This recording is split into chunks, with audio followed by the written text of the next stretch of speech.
ಜಿಲ್ಲಾ ಸರ್ಜನ್ ಆಗಿರುವಂತಹ ಡಾಕ್ಟರ್ ಅಮರನಾಥ್ ಅವರು ಇದ್ದಾರೆ. ಬನ್ನಿ ಒಟ್ಟಿಗೆ ಮಾತಾಡೋಣ. ಸರ್ ನಮಸ್ತೆ. ಸರ್ ಮೊದಲನೇದಾಗಿ ಈಗಾಗಲೇ ನಿಮಗೆ ಸಾಕಷ್ಟು ಅನುಭವ ಇದೆ ಸರ್. ಜಿಲ್ಲಾ ಆರೋಗ್ಯ ಅಧಿಕಾರಿಯಾಗಿ ದೊಡ್ಡ ಮಟ್ಟದ ಒಂದು ಕೋವಿಡನ್ನು ಎದುರಿಸಿದ್ರಿ. ಈಗ ಇದೊಂದು ಎರಡನೇ ಹಂತದಲ್ಲಿ ಈಗ ಬಂದಿದ್ದೀರಿ. ಯಾವ ರೀತಿ ಸಿದ್ಧತೆ ಮಾಡ್ಕೊಂಡಿದ್ರಿ ಸರ್? ನಮ್ಮ ಸರ್ಕಾರದ ನಿರ್ದೇಶನದಂತೆ ಮತ್ತು ಆರೋಗ್ಯ ಇಲಾಖೆಯ ನಿರ್ದೇಶನದಂತೆ ಕೋವಿಡ್ ಪ್ರಕರಣಗಳು ಹೆಚ್ಚಾಗ್ತಿರೋದ್ರಿಂದ ನೀವು ಸಿದ್ಧರಾಗಿರಿ ಅಂತ ಹೇಳಿದ್ದಾರೆ. ಹಾಗಾಗಿ ನಾವು 73 ICU ಐಸೋಲೇಷನ್ ವಾರ್ಡ್ನ ರೆಡಿ ಮಾಡಿ ಇಟ್ಕೊಂಡಿದ್ದೀವಿ. ಈ ಜೊತೆಯಲ್ಲಿ 180 ಆಕ್ಸಿಜನೇಟೆಡ್ ಬೆಡ್ ಇರೋವಂಥ ವಾರ್ಡ್ನ ರೆಡಿ ಮಾಡಿ ಇಟ್ಕೊಂಡಿದ್ದೀವಿ.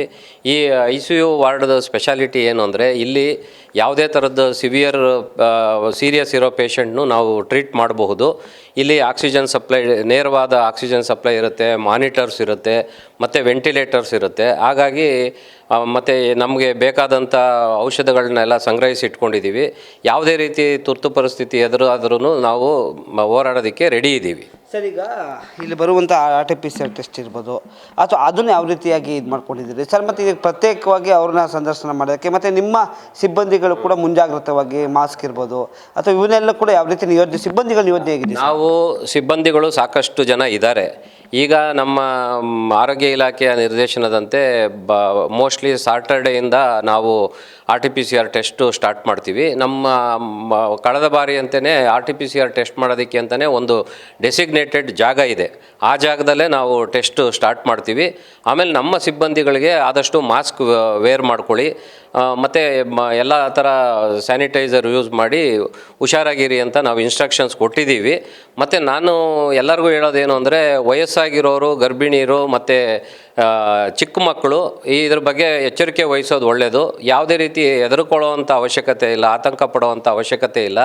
ತಜ್ಞರ ಪ್ರಕಾರ ಈ ವೈರಸ್ಸು ತುಂಬ ವಿರುಲೆಂಟ್ ಆಗಿರೋದಿಲ್ಲ. ಹಾಗಾಗಿ ಯಾವುದೇ ರೀತಿಯಿಂದ ಸಾವು ನೋವು ಆಗಲ್ಲ ಅನ್ನೋ ಮಟ್ಟಕ್ಕೆ ತಜ್ಞರು ವರದಿ ಕೊಟ್ಟಿರೋದ್ರಿಂದ ಯಾರೂ ಆತಂಕ ಪಡೋ ಅವಶ್ಯಕತೆ ಇಲ್ಲ.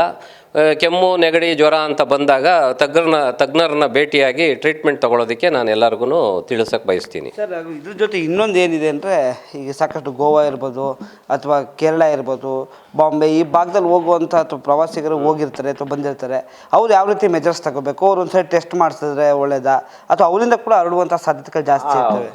ಈಗ ಸರ್ಕಾರದಿಂದ ಯಾವುದೇ ಗೈಡ್ಲೈನ್ಸ್ ಬಂದಿಲ್ಲ. ಹೊರಗಡೆಯಿಂದ ಬಂದಿರೋರನ್ನ ಕಂಪಲ್ಸರಿಯಾಗಿ ಟೆಸ್ಟ್ ಮಾಡಬೇಕೋ ಏನು ಅಂತ ಗೈಡ್ಲೈನ್ಸ್ ಬಂದಿಲ್ಲ. ಆ ಗೈಡ್ಲೈನ್ಸ್ ಬಂದ ಮೇಲೆ ಜಿಲ್ಲಾಡಳಿತದಿಂದ ನಮ್ಗೆ ಏನು ಸೂಚನೆ ಬರುತ್ತೆ ಅದನ್ನು ನಾವು ಫಾಲೋ ಮಾಡ್ತೀವಿ. Thank you sir. ಇದಿಷ್ಟು ಏನು ಜಿಲ್ಲಾ ಸರ್ಜನ್ ಆಗಿರುವಂತಹ ಡಾಕ್ಟರ್ ಅಮರನಾಥ್ ಅವರ ಮಾತಾಗಿರ್ತಕ್ಕಂಥದ್ದು. ಭಾಳ ಪ್ರಮುಖವಾಗಿ ಯಾವುದೇ ರೀತಿಯಾದಂತಹ ಒಂದು ರೋಗಿಗಳು ಅಥವಾ ಏನು ಪೇಷಂಟ್ಗಳು ಜಾಸ್ತಿ ಆದರೂ ಕೂಡ ಅದನ್ನ ನಿಯಂತ್ರಣ ಮಾಡುವಂಥ ನಿಟ್ಟಿನಲ್ಲಿ ಎಲ್ಲ ಸಿದ್ಧತೆಗಳನ್ನ ಮಾಡ್ಕೊಂಡಿದ್ದೀವಿ. ಹಾಗೂ ಇದ್ರ ಜೊತೆ ಸಾಕಷ್ಟು ಮುಂಜಾಗ್ರತೆಯಿಂದ ಅಲ್ಲಿರುವಂತಹ ಸಾರ್ವಜನಿಕರೇನಿದ್ದಾರೆ ಅವರು ಕೂಡ ಮುಂಜಾಗ್ರತಾ ಕ್ರಮವನ್ನು ತೆಗೆದುಕೊಳ್ಬೇಕು ಅಂತಕ್ಕಂಥದ್ದು ಕೂಡ ಇವರ ಅಭಿಪ್ರಾಯ ಆಗಿದೆ. ಕ್ಯಾಮರಾಮನ್ ಸತೀಶ್ ಜೊತೆ ನ್ಯೂಸ್ ಕನ್ನಡ, ಮೈಸೂರು.